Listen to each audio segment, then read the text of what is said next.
the first session, a fire chat on how India is becoming a battery manufacturer from being a market earlier. To have this discussion, may I please invite Mr. Abhijeet Sinha, National Program Director, Ease of Doing Business, Project Director, NHEV, DIISHA Drone Pilot, President CPOs of India. Let's have a big round of applause for Mr. Abhijeet Sinha. Thank you.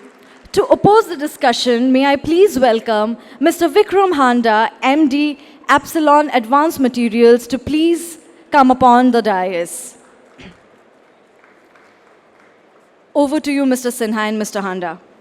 A very warm good morning to all of you, and welcome to our esteemed guest and also the co-panelist, Mr. Vikram Handa, Managing Director, Epsilon Advanced Material.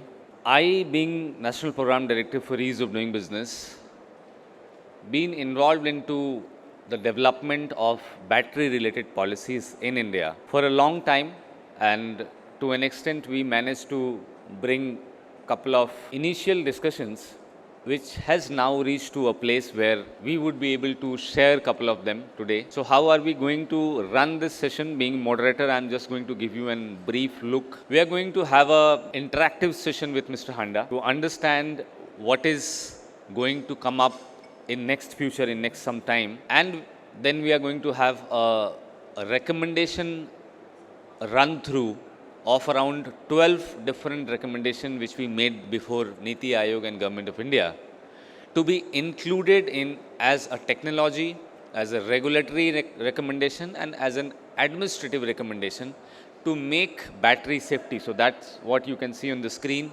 now. We'll also have a couple of questions from audiences to make this session interactive. But before that, I'd like to emphasize that the global market, which is around battery manufacturing, is something which we had thought few years back to correlate with the possibilities that India is creating. And if you look at technologies, each technology which is emerging technology in India has a learning path, learning curve to grow. And in this learning path, we have three major obstacles. Number one, the rule book for a new tech. It may be drone, it may be 3D printing, it may be lithium-ion battery, it may be something which is not much in use right now today. So most of the time, rule books are missing. Rule books means standards, specification, certification, their categories. Second, these emerging tech are not so close and not so organized to have a financial opportunity. So if you look at the bank, NBFCs and the conventional traditional financial people, they are very reluctant and very slow to fund emerging technologies. So financing of emerging technology is the second part that we take care in ease of doing business. And third is not least, is how are these emerging technologies are going to change the way we used to do business in that particular sector is the one. So if these three are taken care, if these three are sorted, then the path, the journey of an emerging technology from a European market, a developed country to India, it to an extent become actually ease of doing business. So that is what we do as an ease of doing business organization. And to start the conversation, I'm going to sit with Mr. Handa and understand how and what type of requirement industry has to make this process faster. Because you may make a rule book in 3 months, you may make a rule book in 6 months or 3 years also. There is no time to it. The financing institution may take some time or may take years to identify that how do we finance drone and how do we finance 3D printing. So similarly, what do we expect from this industry is what we are going to have a very engaging and very conversant conversation with Mr. Handa. So please welcome my co-panelist, Mr. Handa, for this fireside chat. Hi, good morning and welcome to battery show. This is one of those platforms which are starting their initial beginning in India from this edition. So I'm glad that we are holding this first conversation in India after having successful battery shows in US. How do you look at the path and the journey of an emerging technology when it is entering India and it is entering Europe? Because you have a lot of exposure in European countries also, and in many other countries your team and your company is working. Do you find any difference or any change, any prescription altogether, your experience and your wish list to have when you enter with an emerging new technology in India, and this is what you expect or this is what you find supportive, or on a positive, negative, all connotations you can keep in your address. So before you answer this question, we would like to know something about the company and about you so that we can correlate and connect over it. Good morning and thank you very much. So Epsilon Advanced Materials is a battery materials company. We produce synthetic and natural graphite, which is the anode that goes into lithium-ion batteries. And we have just announced acquisition to produce the LFP cathode also. So we are very much a battery materials company upstream, and our customers are cell manufacturers. And I think, as you say, this is the first time the battery show comes to India, and it's very interesting to understand where an ecosystem stands when you actually come to a battery show. So I've been fortunate to go to a battery show in Stuttgart, in Detroit a few weeks ago, in China and in Japan. And it really shows where the ecosystem is. The Japanese show is very much about niche materials and small technologies that they've mastered over the last few decades. A Chinese battery show is humongous with supply chain and testing equipment and manufacturers. The Stuttgart battery show is very much about equipment manufacturers and German technology and European technology, where they're trying to transition into this, say, the battery space of manufacturing, because that's where their strength is. And the US battery show talks more about, the exhibitors are more about component manufacturing and ESS and charging a little bit. So it really shows where everybody is in this ecosystem. And the Indian battery show this is my first day here, but so far it looks like we have a whole spectrum of companies, from material companies to cell manufacturers to even downstream applications. So it's interesting to see what this battery show has in store. As far as India goes, I think if you look at the last 5 years, we've needed some government policy help to nudge sectors. And FAME 1, FAME 2 were great policies to start our journey of two-wheeler adoption, bus adoption, and then the ACC PLI, which came out, has really nudged the cell-making industry ahead. And even companies that didn't win the ACC PLI are still bullish and still continue to invest and want to build gigafactories in India, which is very encouraging to see. And then we have players like us, which is the processing industry, anode, cathode, or even upstream mining of various minerals, which is not developing at the speed it should to help the downstream customers. But everything takes time, and we're embarked on this journey. There are a lot of good companies in India doing good things in this space. And I look forward that in the next battery show, you'll see a lot more material companies supporting gigafactories in India as well. So, if I ask you a small opinion about, you look at India as a market for battery, or you look at India as a manufacturing facility or manufacturing country for battery? So I think when you look at, it's important to see what part of the value chain. I think if you look at two-wheelers or buses, India is a very strong manufacturer. We have our domestic brands, whether it's a Bajaj, a Hero, Ola, and you have bus companies like JBM and Switch that are today exporting buses out of India to Europe and Africa, Middle East. So that shows that from a technology point of view and a quality point of view, India is a net exporter of these things. When you look at cell making, that hasn't happened in India yet, but the ambition of Indian companies is that when they make in India, they obviously want to cater to Indian demand, but they also want to be able to export. I think companies like Amar Raja or Oxide that are today globally established in lead acid will do a very good job of getting into lithium-ion batteries and exporting that. When it comes to materials and anode, cathode, separator or foils, a lot of this is chemical industry. And I look at India as a very strong ecosystem in chemical manufacturing. I think our rules and regulations are already at global standards. And we understand chemical manufacturing. We have industrial zones, our permitting, all this is very conducive to chemical manufacturing, and that's really what this sector is. So when we look at that sector, we look at India being a big net exporter. And it's a true China plus one story of where China has built this huge ecosystem. Europe and North America couldn't. Japan has contracted. And who will be the shining star in the next decade? It will be India when it comes to chemicals.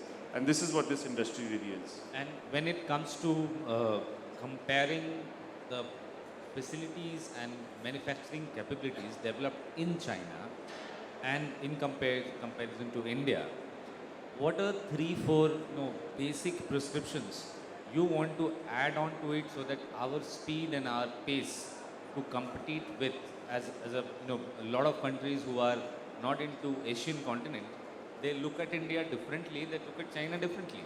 So definitely their relationship with G20, their India's global positioning is in favor to pose and to position us as a manufacturer for electric mobility and also for the battery.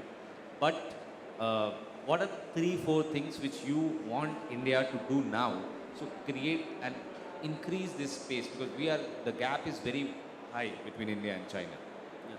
So, I mean, China's been at it for, I think, easily 2 decades. And I'll give a very simple example of graphite industry because we're in it. When a Chinese company sets up a graphite anode plant, they set up a 100,000 ton a year plant, right? We in India are talking about setting up a 10,000 ton plant first and then scaling it up to 30 to 50 and then eventually to 100. So in the battery material space, while technology is evolving, your cost really comes down with scale. You know, a 5 gigawatt hour factory and a 50 gigawatt hour factory are very different cost structures. So we need scale. And to get scale, you need customers. Now that's what China has and India today doesn't. So when we look at our model, we say, look, if you want to build a competitive business globally, you have to chase customers that are at scale. And we look at North America as that market. Because today, because of the Inflation Reduction Act and other lot of support policies, we see US as the biggest market for battery materials, and I think everybody does. A lot of European investments have moved to the US because really US is the market, at least for the next 3-4 years. And maybe 5 to 10 years later, India will be a great market. So what do we really need? We need to be engaging with international customers, mainly American customers, to get into offtake so we can build at scale. We would like to build a 100,000 ton plant in one go and cater to the US and eventually cater to India as well. And I think around the policy front, while the PLI schemes have been very successful for, say, cell making, and you had a lot of bidders, the battery material processing industry, like an anode or a cathode, requires a lot of upfront investment. You know, our 100,000 ton plant that we want to build in Karnataka is a 9,000 crore investment. So companies, whether they're startups or even corporates, it's difficult to invest this kind of money up front and then make the product and then get the benefit of the PLI. So what battery material companies really need is capital subsidies.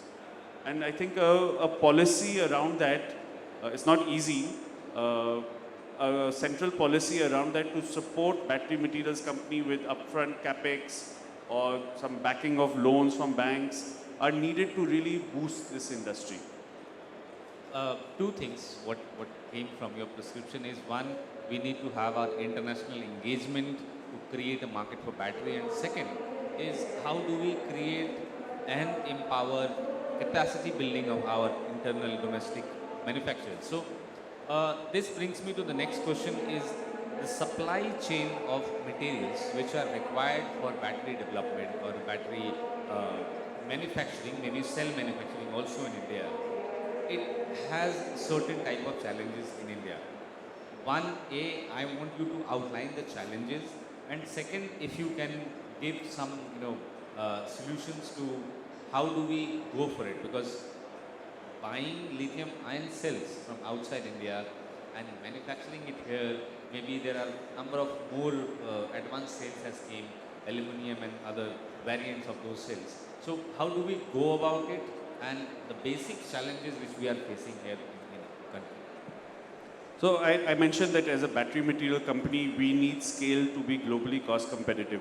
But that same problem remains for gigafactories. A 1 gigawatt factory that Indian cell company will start off will not be as cost competitive as a 50 gigawatt hour factory in China, right? So everywhere they need support. Now policy, government support can help some ways. In other ways, entrepreneurs or startups or VC funding needs to help this. So I think what we really need is we need policy is an enabler, but at the end we need to the whole system needs to cascade down. I'll give a very simple example of CATL.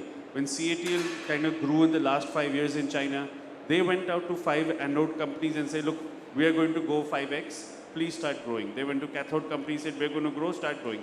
And they were able to give them commitments, and with those commitments, those companies were able to fund themselves and build capacity. So the whole ecosystem developed because a policy was very clear, and everybody worked in partnership with the supplier below. So this raw material industry raw material and processing industry both need to develop in India to really benefit. Also, you have to understand, in cell making today, if a company buys something from China, for the next 5 or 6 years, that product is qualified in his supply chain. He cannot replace it. So it's very important that Indian companies today try to partner with other Indian companies, even if it's a little cost challenging for even a company like me. So if I was to sell a product for $10 in the US, I might go to an Indian company and say, look, you will be my customer for the next 10 years. I'm willing to give it to you for $8 because I believe I need to be in your supply chain. Right? And going back to the point of international customers, one of the biggest challenges is that India is not known for battery materials. If you talk about IT, you talk about auto components, everyone's like, oh, India is great, cost competitive, great quality. But battery materials is something we are not known as a country to come out of. So in a company like us, when we engage with customers, they're like, no, this doesn't happen in India. This happens in Japan, this happens in China. India doesn't make battery materials. There's a conception. So again, it has to do with awareness. There are a lot of startups, a lot of great companies, Neogen, GFL, doing great stuff in this space. So again, you need a customer to build the business, and you have to work in partnership. This is not a short-term thing. That brings me to the last question of our chat before we start on the recommendation. In recommendations also, I'll be asking you to give some views from the industry side. The last question is about customer. If you are going to pose and place India globally as a manufacturing of lithium-ion battery, then consumer, whether it's B2B or B2C, is definitely going to come back and ask a question about safety. And when we are asked a question about safety, then definitely there is a proven track record of countries that who has done what and how it has turned out to be for them. Anyone who is involved into buying a battery, they are willing to have a battery which speaks for itself, which has a clarity of specification, which has regulatory limitations, and it also gives us opportunity to pull down a battery which is in the uses in right time before it hurts somebody, before somebody gets fire or some stuff. So in this, the work which has happened over a period of 2 to 3 years, and the last year the kind of fire incidences which we saw, then it was followed by the investigation from DRDO, extended arm of this explosive and blast and explosive.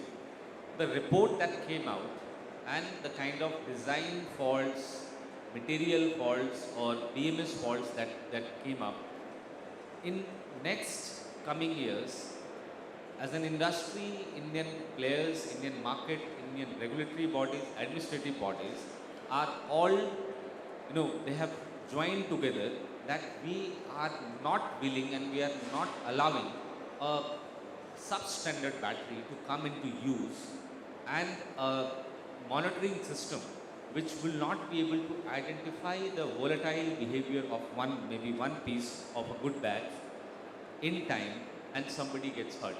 So to clear this, to bring this all together in this year, I expect from the administrative and regulatory point of view that there should be higher standards which has came up last year. It has also not completely complied as of now. There are companies who have qualified, they are not companies. So how in this nascent stage, how do we place country for global market, that we are the one who will give you a safe, steady and stable battery which are good for use, for industrial use, for mobility use or whatever use. What is your prescription? So I think on the policy side, right, and regulatory side, things are not in India the way we used to be 10 years ago. I think whether you look at chemical manufacturing or batteries, in China till today, chemicals are made and dumped in the river. And there's always that risk of business or risk of supply chain that tomorrow the government will clamp down and things will shut down. In India, that's not the case, because already our regulatory framework is strong enough that there's no risk of like business continuity or some disruption in business. So coming to this battery, I think it's a evolving journey. You've heard a lot of fires in China, Teslas in the US. So if you look at this, in the next, what has happened in the last say 5 or 7 years and what is going to happen in the next 25 years, it's a generational opportunity of a whole new industry being created. From cars to charging to batteries to materials to mining. All this 7 years ago didn't exist, and in 25 years it will be very mature. So it's all a journey, and I think this step that the government took and Niti Aayog also took to come out with these policies and clamp down, because there were a lot of unorganized players, there was a lot of low quality batteries coming into India. Until today, China dumps a lot of B-grade batteries into India, which is maybe not known to the consumer. He sees the car and he says, it will run and it will run me 300 kilometers on a charge. So the framework is getting tighter. Yes, it is challenging for some companies and not others, but at the end we have to survive in a very, say, strong framework to continue and grow. So I think it's all steps, but it's good that the regulatory framework gets tighter, and there's no one right policy. I think in 2 years you might see again a policy change, but that will just make the ecosystem stronger. So also being program director for ease of doing business, many of the time we were approached when this fire incident happened, that one incident of fire happens and then a new standard comes in. So by the time industry will comply to that new standard, maybe there would be a couple of more fire incidences come. So are we expecting a new? I'm going to give one very comprehensive answer of it, that it is not standards who protect you from a battery fire. It is the system. How do we look at battery? How do we get information about the battery? And how do we track that battery in the 12 very niche steps? Can we have the presentation? The 12 very niche steps on safety, which ensures each one of you who are consumers of the battery, including the industry who is creating it, to have a check before any damage happens. So there are 4 recommendations which are administrative. How do we keep a check on it and still maintain ease of doing business and peace for the industry? Second, there are technical 4 steps. How do we look at battery when there is an incident happened? So if there is a batch related to the same batch, if one battery may be faulty, so other batteries can be brought into it. And the last is regulatory. Those all batteries who caught fire last year, it is not right to say that they were not regulatory compliant. Many of them, they were given compliance standards and certification, then they went into the market. So how do we create a framework where no faulty battery goes to the market? These are the last 4 regulatory frameworks. So with this, I am taking opportunity to go on this. It will be convenient for me and also all of you to join the conversation. So when we talk about administrative, there is a real-time identification of battery to understand their ownership. So maybe, Mr. Handa would be able to add to it that battery is manufactured by a company, then it is given to OEM who is using that battery into a vehicle, then it goes to an user who is buying that vehicle, and then user might be giving it to a e-commerce company or Zippy, Zomato, and Ola of the industry. Then there are 3-4 owners of that battery. And at that stage, if you have to identify the ownership of that battery, how it is changing hands, then what do we do? Are we going to the same structure of vehicle registration where you have to go to RTO, or we are going to do it in some other manner which is less time consuming? It is required to have a unique identification. This recommendation was very well taken by NITI, and it is also part of the draft swapping policy. Going ahead, users means you are the people who are going to use that battery. And there would be always different type of batteries. There would be batteries who are comprehensively covered in the insurance. There would be battery who are partially covered, and insurance company will only cover those batteries completely if they are certain about the safety parameters of that.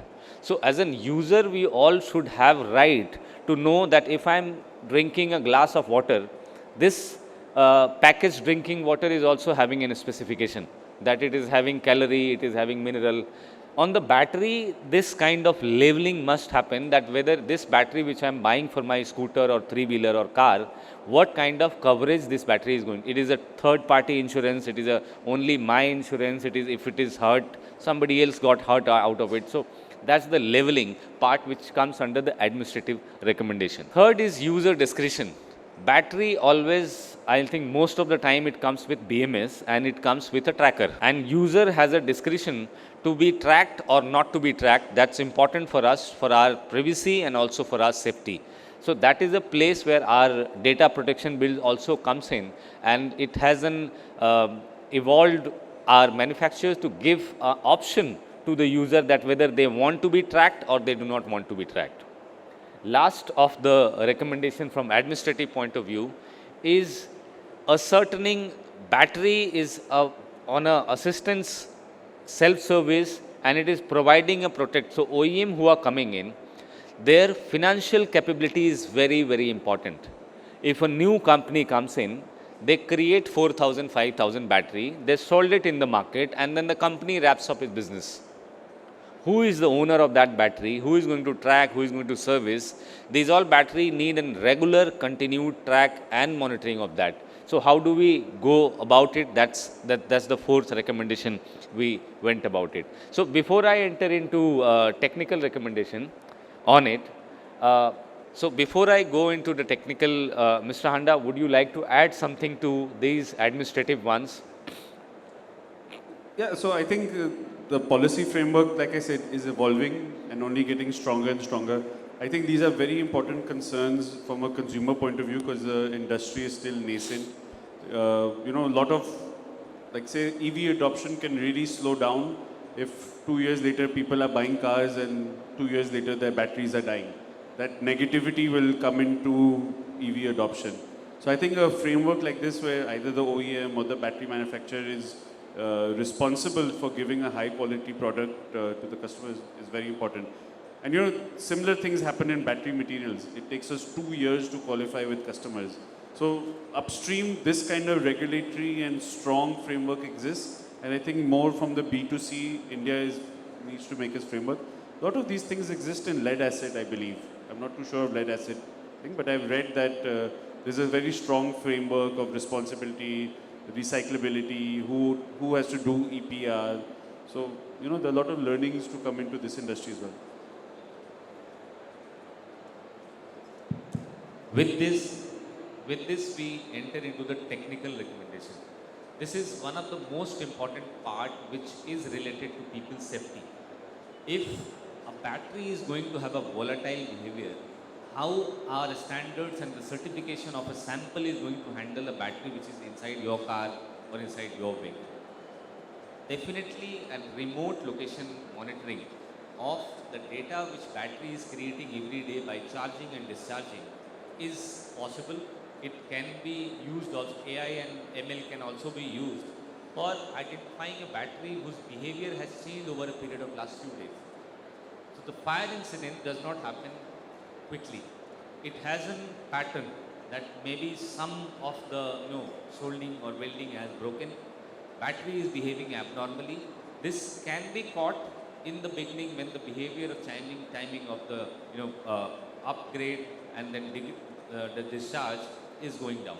So that's the recommendation technically we made, that there should be a system which is constantly monitoring a battery, even if it is into your scooter or it is into your car. Second is battery connectivity need to be continuous. So each battery may have a SIM card, it may have a data storage system, and I'm glad that Ather and couple of Ola, they have created this kind of ecosystem where their battery detail is going on cloud. It is available for their analytics. Any certain scooter or three-wheeler or two-wheeler is behaving abnormally, it is coming in their attention, and they can reach out to consumer that please your battery need a check or maybe a replacement before any damage or something happens. Third, and is very important, is how are we going to do this remotely station? If there is an involvement of battery manufacturing, then there is also an involvement of the OEM to look at the battery from the perspective of how the battery should come back to the OEM. Because these are lithium-ion battery when we are talking, and this has a life cycle. It is starting from air, it is being used, then it is going for the secondary stationary use, then it has to be refurbished, re-tracked, and then it has to come for reuse, recycling. So when this cycle is getting completed, OEM's role is very important to create a complete infrastructure of the battery is not getting disposed in the environment. It is not going to be thrown somewhere in this. Last but not least, it is very important to have a highly accelerated life cycle testing. Whenever battery is changing hand, its ownership, then the value of battery should be ascertained. It may have degraded from the original value. The depreciation should be available for the insurance value. The sell or the purchasing part should be taken care, and it should also be keeping in account that the ownership when it is changing, it is important for the new owner to know the actual value and the risk associated to it. Otherwise, it would be very volatile market in terms of capex and in terms of finance.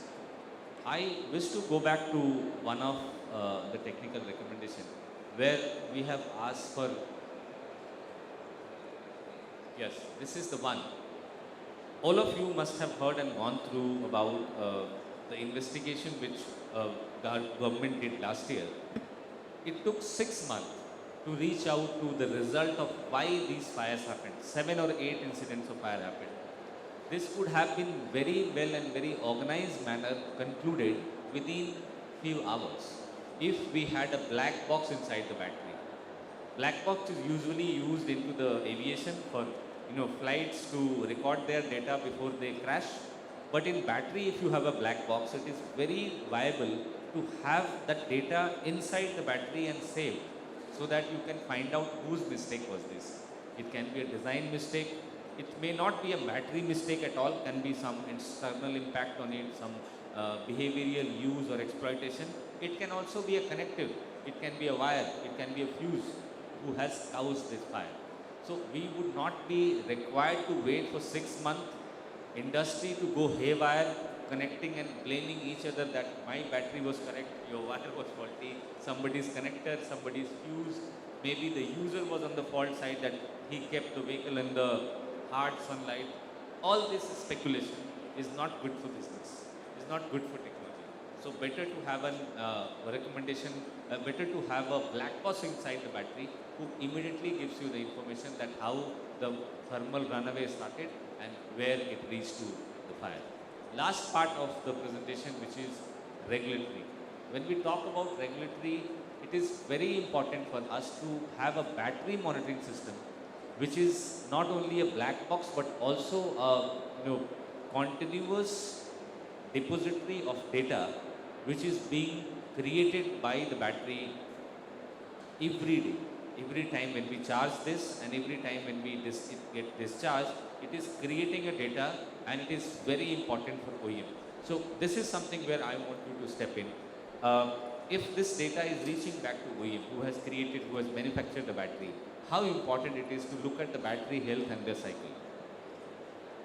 No, you know, today's electric vehicles, whether a two-wheeler or a car, it's basically a lot of software in it. And today, you know, you upgrade your iPhone or you upgrade your computer through the cloud, and they're regularly fixing bugs and pushing updates to you, and the car is the same. So I think being able to capture data, analyze data, is a good thing for the OEM, because that's how he'll improve his product.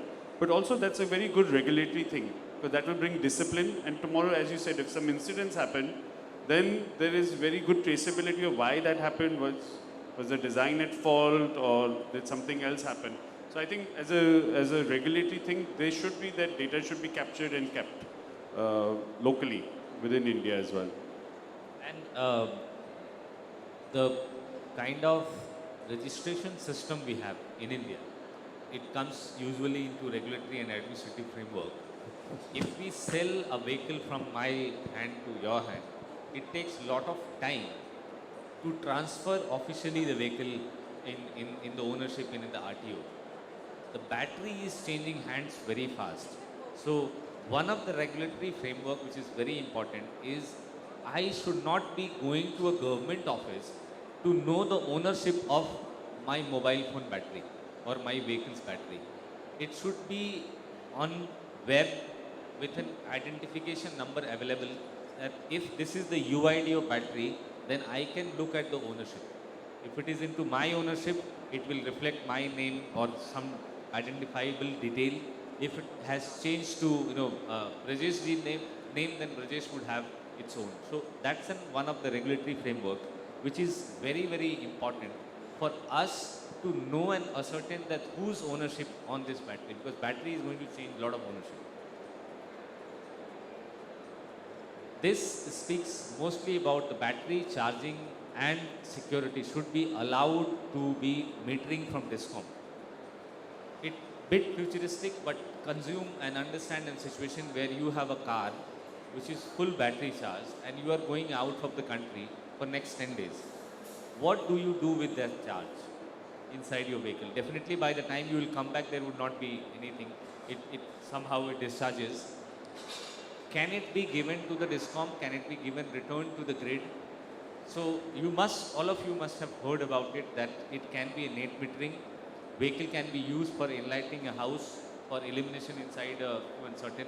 It can use as an inverter, it can use as an UPS for this. So that provision in each vehicle should be by default. So that vehicle, if it is giving charge instead of taking charge, should be able to calculate that and should be able to consume net metering into it.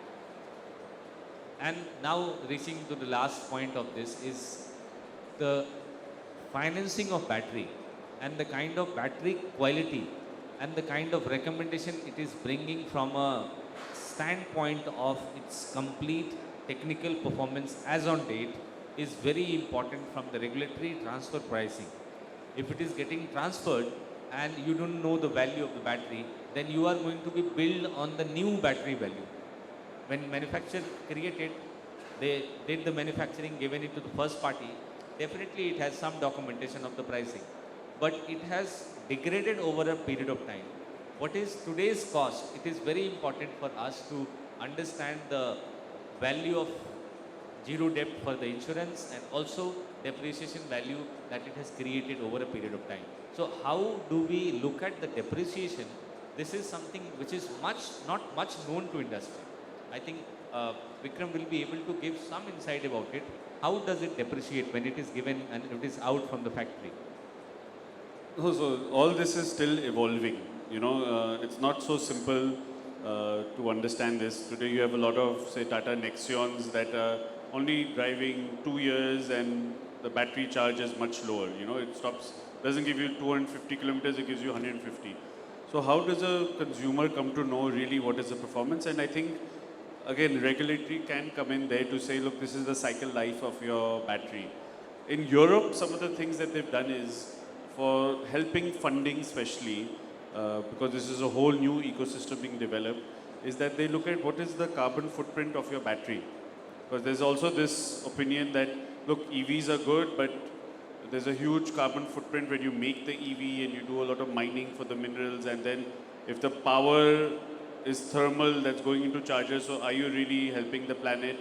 So they have come up with a very clear regulation on what is the carbon footprint of the battery, and then that cascades down into supplier. They actually look at the carbon footprint of the car, which cascades into the battery, which cascades into materials. So am I sourcing cobalt from Congo or am I buying it from Australia? All these things come into the supply chain. So they're coming up with something called the global passport as well, which is a traceability of your battery at the end, how your battery was made, what was the carbon footprint of your battery. And the idea is, look, if you have made it in a more friendly manner, you should get a premium. And the guy who's taken shortcuts should get some other price. And I think that will bring some parity in the market of a low-end Chinese product versus someone in Europe who's maybe more expensive, but doing it responsibly for the long term. So I think such regulation, but everyone is trying, and I think these are very good recommendations to bring India also up to par to global standards. I believe to actually reach out to the answer, a lot of data is required to understand how battery is behaving economically, how it is charging, how it is discharging, what kind of performance it is creating. And this may not be possible that one size fit to all can be given. It may differ from battery to battery. So if we summarize that these kind of policy framework, when it is giving assurance to global market that the battery which is being manufactured in India is going to be in coming years very, very technically advanced, regulatory in a very strong framework, and also from the safety standards, it is good to use for any part of the country, any part of the globe. This positioning compared to China, where there are all type of batteries available, good batteries are also available, there are substandard batteries are also available. Do you think that behavioral recommendation or behavioral statutory or standards which we are trying to impose, which is not giving an one size fit to all rule book to each one of them, and we are trying to zero down our monitoring and our actions towards only those batteries who are showing some sort of volatile data. Otherwise, what will happen that one battery which is not at fault, but one batch which is at fault, it also creates an havoc within industry, within players who are into manufacturing, to comply unnecessarily to an higher standard just because couple of fire incidences happened. So it is important for us to focus down on a basic standard that this is what we all have to comply. But if we will enter into more detailing, it will only on the basis of a volatile data coming from one battery, right? Yeah, so look, when I look at these 12 points, I know some people might look at it and say, no, this won't work in India because cost will increase. If I have to add this monitoring and I have to capture data, no, cost will increase and customer doesn't pay. But I look at these 12 recommendations and I say, I think there's an opportunity here. There are opportunities for entrepreneurs to set up these softwares or these control systems. There's a chance for companies to get into this space because India is going to need this. And someone needs to do it, right? We anyways import enough things already. And I see this as opportunity for people to do it. And actually, something like this will help us, be there for a couple of decades. Otherwise, if you try to take a shortcut right now, maybe 3 years later, Europe might shut you out, or from a regulatory point of view.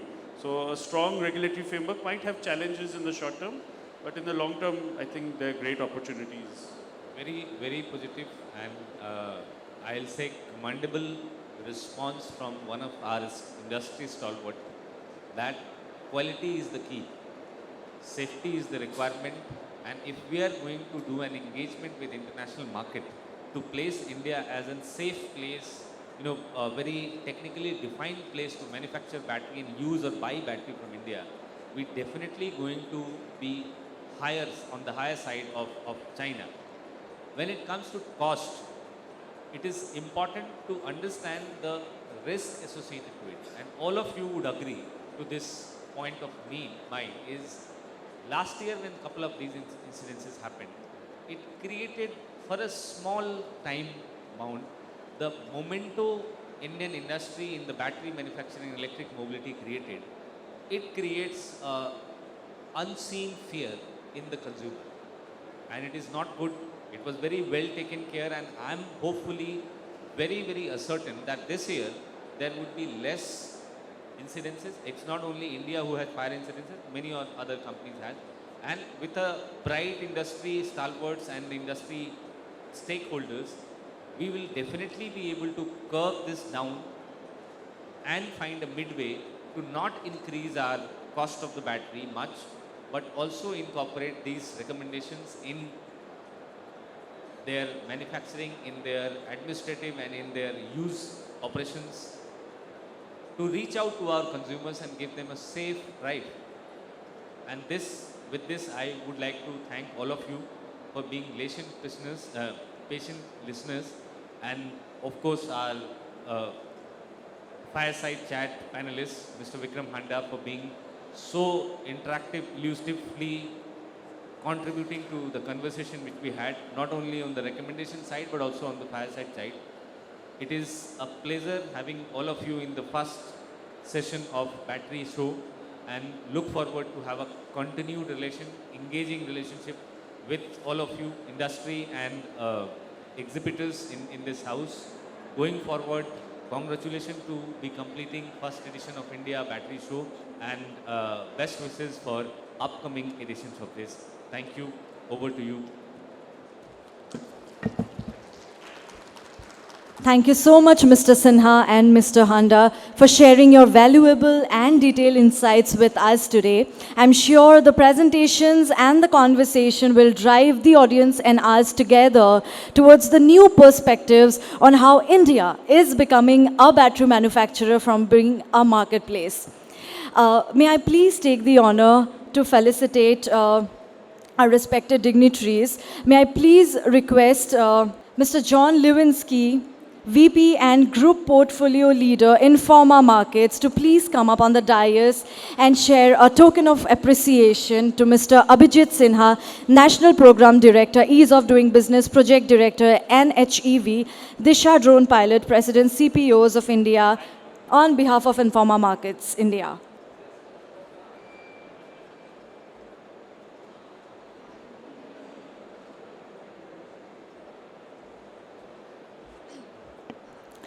May I also request Mr. John Lewinsky to hand over a token of appreciation on behalf of Informa Markets India to Mr. Vikram Handa, MD, Epsilon Advanced Materials.